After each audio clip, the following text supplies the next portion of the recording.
But the Holy Grail is named the Holy Grail for a reason. When you look at mining companies, about 1 in 10,000 is actually a big success. So essentially, if you're a mining person, you're chasing the Holy Grail. It's that thing it's almost too good to be true. And we believe we've found it. Welcome to the My Future Business Show, where we get you in front of your best audience and keep you there. Not only are we interviewing the biggest names in business to help you become even more successful, we're inviting you to book your spot on the show to help you grow your business. So at the end of the call, make sure you fill in the interview application form at myfuturebusiness.com/interviews. Hi and welcome back to the My Future Business Show. My name's Rick Nusky. If this is your first time here, welcome to the show. I'm sure you're going to have a great time. And if you are a repeat listener, thank you again for joining us. Thank you for all of your support. And it's wonderful knowing that the show is making a difference for you. Now, speaking of making a difference, today I'm on the line with the managing partner of Tesoro Capital Partners and also the president and director at Prospect Ridge Resources, Mr. Nick Luksha. Welcome to the show, Nick. Thank you for having me. Pleasure to be here. Oh, look, the pleasure is absolutely all mine now. We were just talking offline about me going over your bio information, and what a wonderful journey. And I'd love to take a deep dive into, obviously, Prospect Ridge Resources and your relationship as it turns with Tesoro Capital Partners. But before we do that, it's customary for us, Nick, to spend some time learning about you. So let's find out where you live. Where's home for you? I live in West Vancouver, British Columbia, which is, I guess you could say, somewhat of a suburb of Vancouver, BC, in the Pacific Northwest. Oh, wonderful. Has that been home for a long time? Yeah, my family moved here from Toronto in 1994. I was 13 years old, so it's been home for a very good portion of those last 27 years. Yeah, wow, time flies, doesn't it, Nick? Now, I wonder, what is it during your time growing up there that you can recall the most, that you recall fondly? In Vancouver? Yes, sir. Two things. In the summer, it's boating. I love being on the boat. I love fishing. I love swimming in the ocean, all that type of stuff. And in the winter, it's all about skiing. I love to ski, and there's tons of it to do here in the city limits. Also, we have the amazing Whistler Blackcomb, about an hour, 15-minute drive from my house. Oh, wow. So those are the two activities for me: winter skiing, summer on the boat. Now, I know that given your role, you'd be very, very busy, and I think it would be important for you to have that downtime. Do you find much time to have downtime to do the things you love? I'm on 24/7, never ends. Call me at 11 p.m. You can call me on a Sunday. It doesn't matter. I don't really view it as a job. It's definitely a career. It's a love. It's a passion, and I view it as stuff that I do. You know, as the comedian Chris Rock once said, "Work is that thing that you don't like doing." I think he might have used different terminology. Yes. But I'll go for now, like working at Red Lobster scrubbing plates, and that's work because that's not fun. What I do, I love it. I love finding cool business deals, putting them together, and making them successful. Yeah, I can absolutely tell that for sure, and certain looking through your bio and all of your experiences, which we're going to be talking about at some depth in a moment. Now, in terms of sports, do you love any particular type of sports, and do you follow any teams?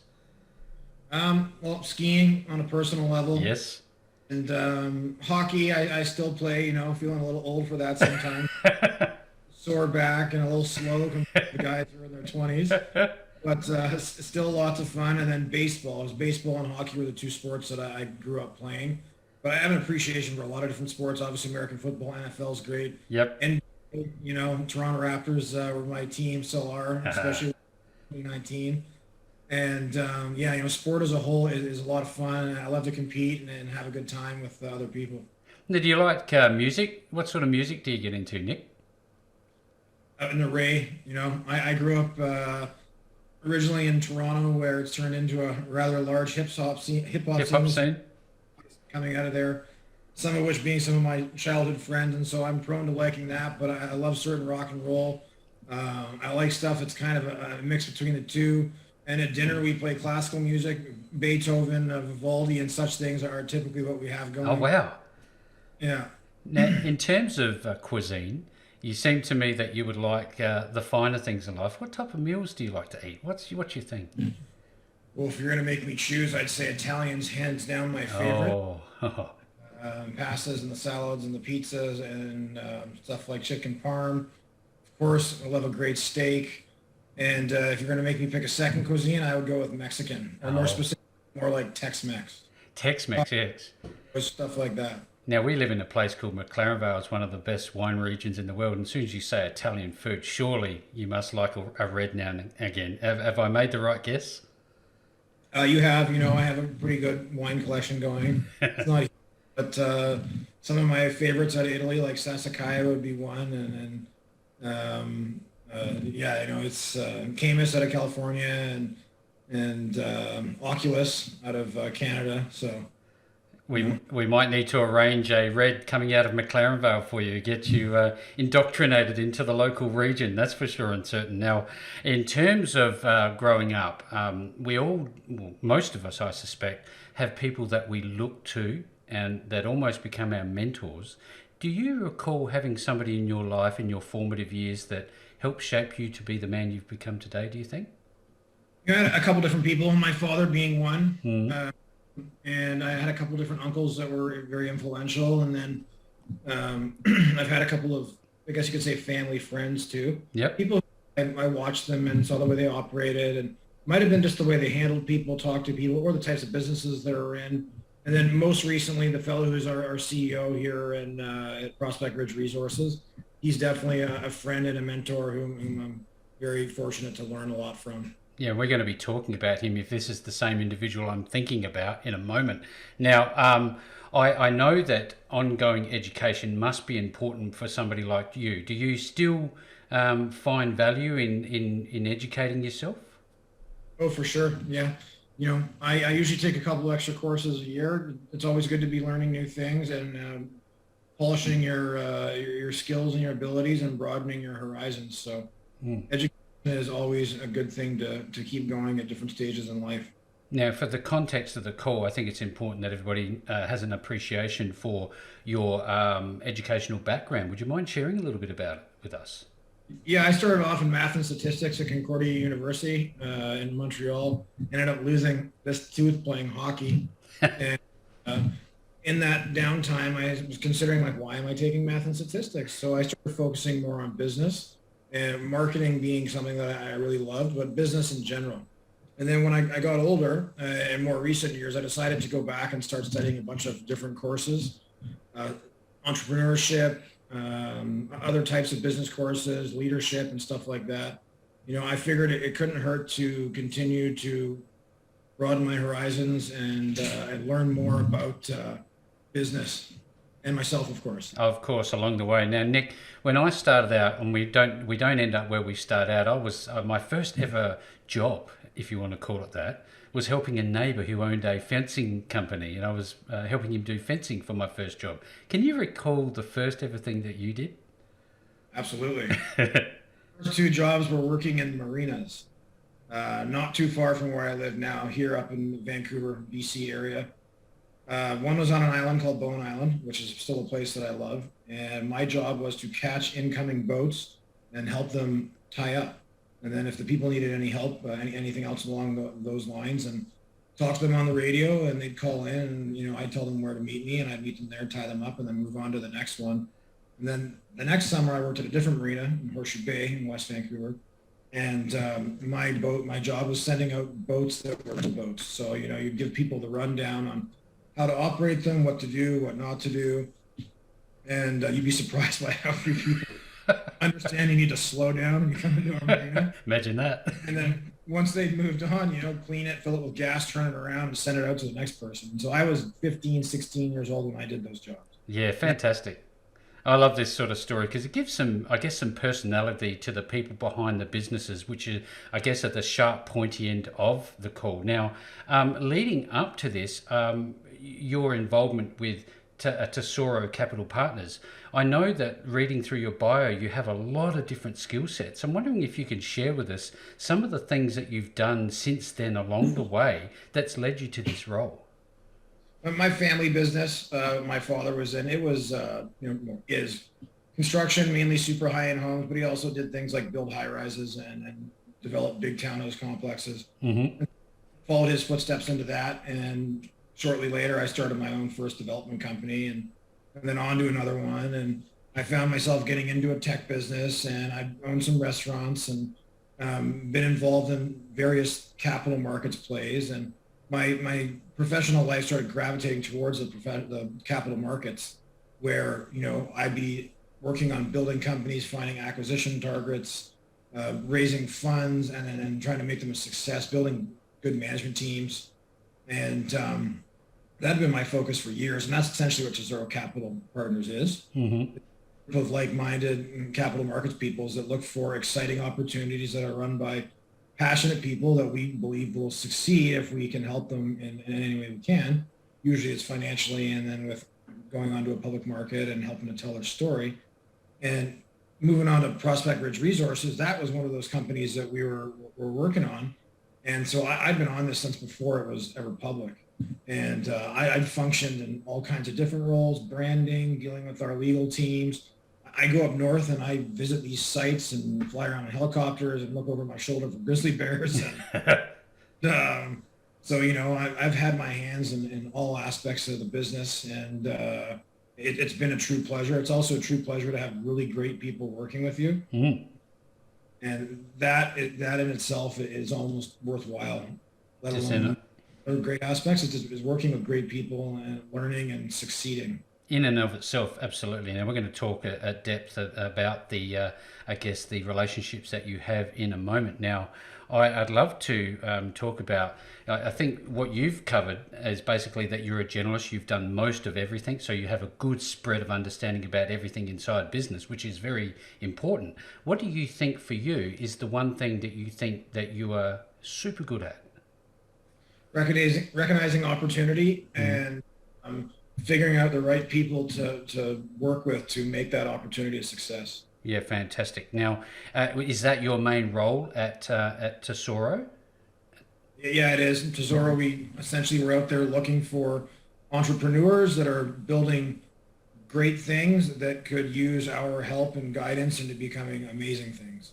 Let's talk about the structure of Tesoro, because it's a very interesting process. How do you go about identifying these great opportunities and going through the assessment phase to see if whether or not you should partner with an organization? Well, we look at a lot of companies. I can tell you in the last few years, we've looked at literally hundreds. We start off with a relatively broad and,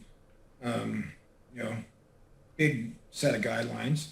And we try to cast as wide a net as possible. But the fact of the matter is that sometimes certain things just won't work. Maybe they don't for us, maybe they don't work for them. But we run into people that we agree, like, hey, we're great, you're great, we think that this will go well for you. Best of luck, we're just not the right fit. So, we approach everything in a positive manner. We're always an open book. We want people to know exactly who we are and how we operate, and then we expect the same in return. And if we're getting further down the road where we really think we can do something, then we get into specifics and talk about how we will legally come together, who's going to take care of each role, et cetera, et cetera, et cetera. So it's a lot of detail. It takes lots of time, but it's also lots of fun and very rewarding. Thank you for sharing. I really, really appreciate it. Now, Nick, at Tesoro, you would be able to explain this better than I could ever try to explain it. You have a suite of, I guess, products and services that you offer. I was wondering if you could run through what they are. Yeah, sure. We work with companies in a various amount of ways. We help fund people. We can take them public. We can take someone who is already public and we could change the business and roll something new into it. We can clean up any type of mess that might be left over from a previous shell where it's been abandoned, or kind of whatever you need in a financial capital markets setting. You can come talk to us and see if we can help you out. What we really focus on is finding companies to either IPO, meaning take public initial public offering, or to do an RTO, which in Canada, that's reverse takeover. In the United States, it's called reverse merger. And that is, we have an existing entity that's on a public market, and we're taking it over, doing a reverse takeover, reverse merger, where we're taking that business and bringing it into the public vehicle. However, the public vehicle now becomes the thing that's actually just taken over. If that makes sense. Absolutely. So this is not only just the legal entity structure takeover. Is this operational, like through management? Do you get involved at that level as well? Yes. That being said, let's just say that we're looking at a company that's, for instance, a cancer drug. I'm not a doctor. I don't know anything about cancer drugs, and I never will. What we do is, in the process of figuring out whether this is something that's worthwhile or not, is we do significant due diligence on the group that we're working with to make sure that we believe they do. We also bring in outside advisors that can help make sure that everything we're being told is correct and everything is above board, and everything should run as advertised. If everything checks out and we get along, we come to an agreement, the deal is you run the business, we run the capital market side. If you want our support, ask and thou shalt receive, and vice versa. But I'm not going to come into your lab and tell you how you should start testing drugs to treat patients' cancer, because that's not my world.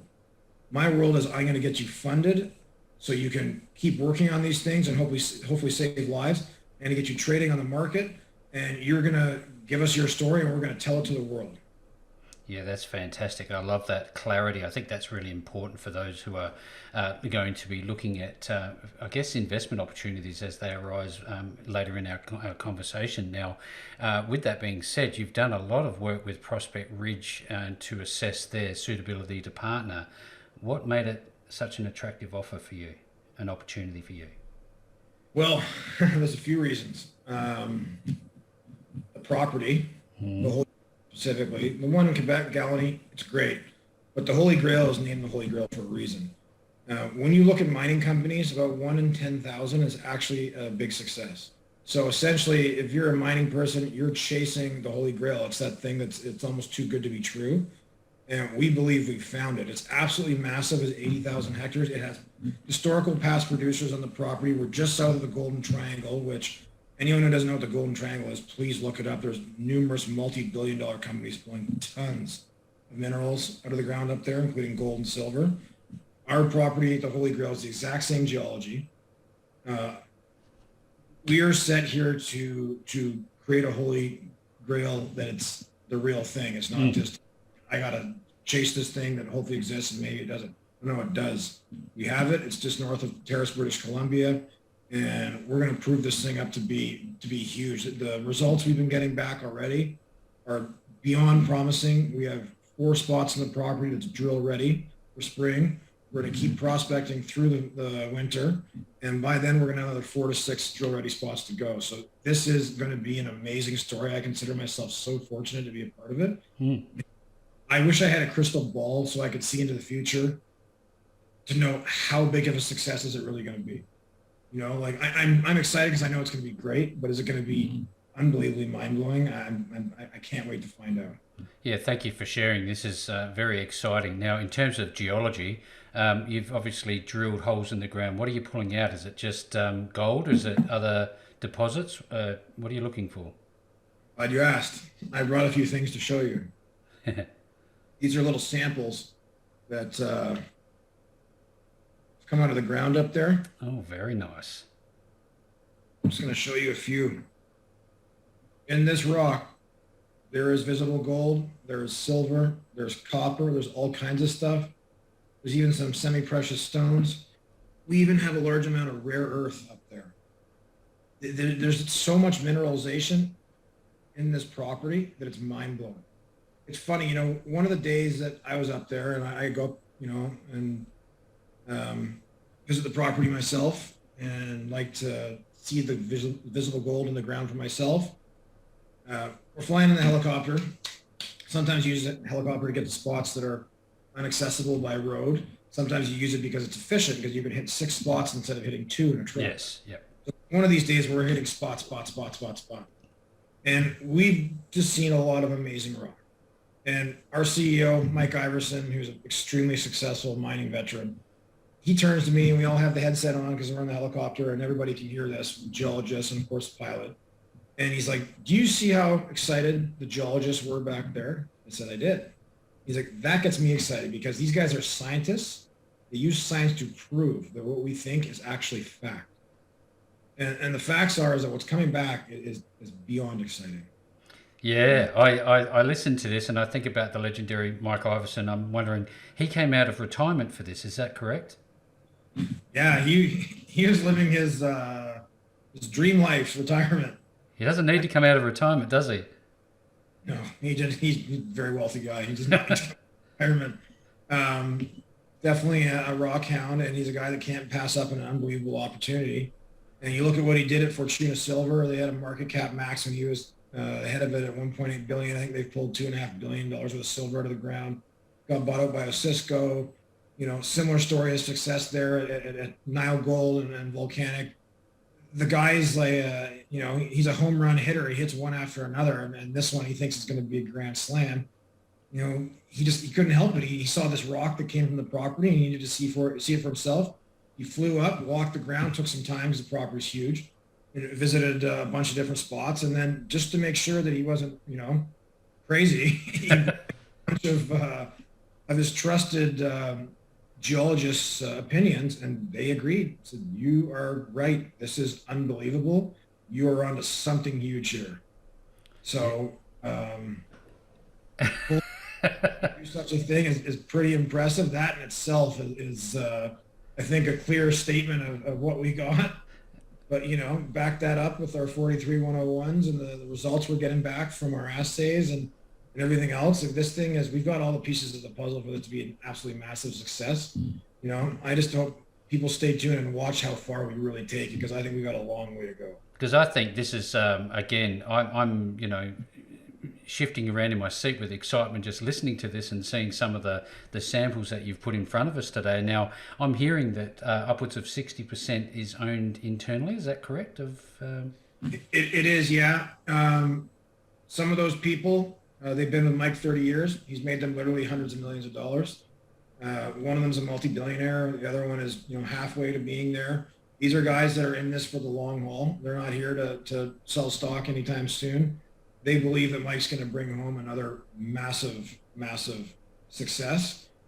Myself included, I brought in a good number of the people that I hold dear. Some of them are extremely influential, big people. One of them is a billionaire family as well. And same deal. They're in this to see how much gold we can really pull out. Mike's attitude towards it too is we're not going to prematurely sell or spin off or any of this stuff, because when we're hitting gold and we're drilling, we don't know if we're sitting on 3 million ounces or are we sitting on 30. So we're going to put in the time and the effort to figure out exactly how much we have, because we really feel there's a lot up in those mountains. Because I was going to ask you about that, because others who are operating in the location you're at, they're seeing stocks go 700,000% rallies.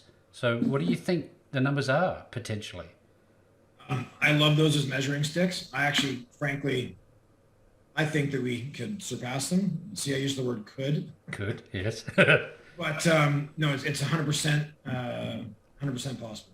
Yeah, that's wonderful. Now, again, in amounts like that, and think that something like those increases, if not far more, are possible. It is entirely possible.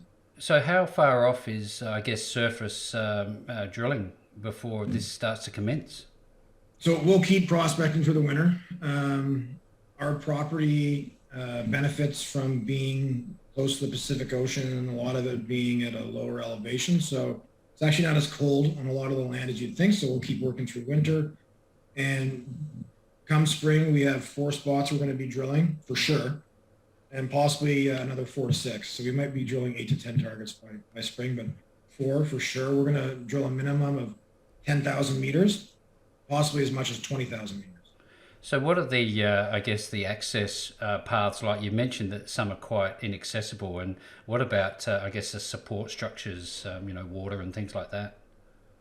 There are spots that are harder to access. You're either hiking or using a helicopter, but the majority of the property, it's accessed by logging roads and it's accessed by highways. So we are very fortunate to have all these logging roads that are already out there, some more that are being put in now. Other smaller trails for ATVs, but when it comes to moving crews, moving tools and machinery, it's quite easy. We're very fortunate to be in that situation. We're also only 10 kilometers or 4 miles north of Terrace, British Columbia, where there's an airport, all kinds of different services for the mining industry, because mining's huge up there. Water Ocean Port is just a little ways north of us for sea freight. We have a CN rail train track that runs right by us, so we could use that if we need to. Rio Tinto, everyone knows them. They're a monster. They have a smelting operation just down the road. We've got high quality electricity coming through. We've got water. we've got literally it all. So we're in a very, very fortunate situation when it comes to infrastructure and support. Yeah, thank you again for sharing, because I know there'd be a lot of investors who are listening into this call with ears pricked, as it were, because this is a very exciting, story that's coming out of the show today. Now, I'm wondering, tell us about the stock and share structure behind Prospect Ridge.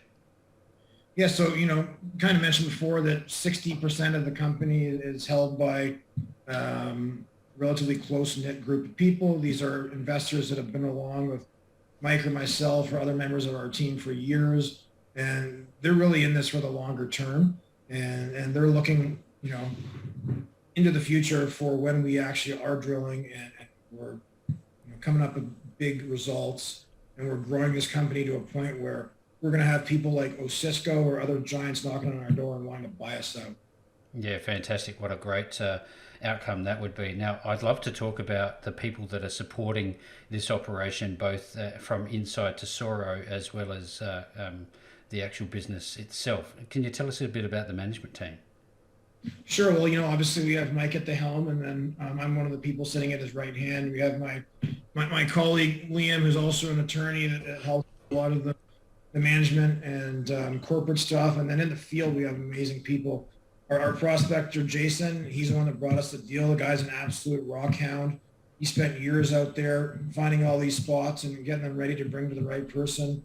Nikolai Gopel, senior geologist, also nominated as prospector of the year in the Yukon this year. Amazing guy, intelligent guy, sharp guy, and super passionate about this. We have Rain Turna, who's a bit of a legend in his own regard too. Almost 50 years experience, just loves geology, loves gold, and he believes that we are set to make this an absolutely massive success.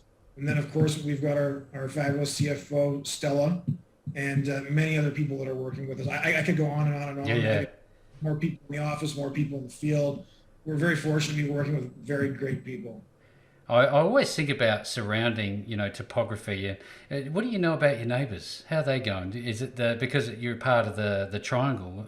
Is that still relevant? And what do you know about them? Oh yeah, no, absolutely. Those operations are pulling gold out of the ground as we speak, silver out of the ground as we speak. Those are major producers, and a whole bunch of those are multi-billion-dollar companies. They have a lot of years ahead of them before they ever are depleted. So those guys, those are big, rich companies, and they're doing very well. I bet you they're watching you with a keen interest for sure and certain, eh? Yeah, well, some of them will be probably knocking on our door in the not too distant future, asking what we want to do longer term, and if we're interested in selling to them or partnering with them or something like that. So. I wonder, if people want to get more information, because I'm sure there'd be a lot of excited people. Where are they going to go, Nick? Where's the best place to get the right information right now?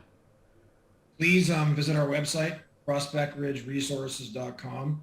Also, please watch our news.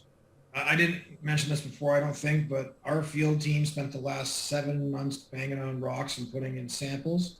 And we have an absolute mountain of samples that are going to be coming back to us over the coming months. So based off what we could see, in the ground, the results that are coming back to us, we're expecting that a lot of them are going to be quite good. So please stay tuned and watch what we put out there, because there's exciting stuff ahead. Absolutely. I'll be making sure to put all of those links up in front of you. Now, importantly, Nick, what are the tickers, the stock tickers, if people want to get involved? So we initially IPO'd in Canada on the Canadian Stock Exchange as PRR. We're on the OTC in the US as PRRSF. And then we're also in Europe on the Frankfurt as OED. OED. Well, again, I'll be making sure to have those stock tickers in front of you no matter where you see this call. That information will be there in front of you. And with all that being said, Nick, what a wonderful conversation this has been. We've only just touched the surface of this exciting opportunity, and it's been a pleasure spending some time with you on the My Future Business show today. Thank you, Rick. I really appreciate it. Thanks for joining us today. If you enjoyed the call, then make sure to subscribe, leave a comment, share us with your friends, and book your spot on the show at myfuturebusiness.com/interviews. And if you're looking for solutions that will help grow your business, then visit myfuturebusiness.com/shop.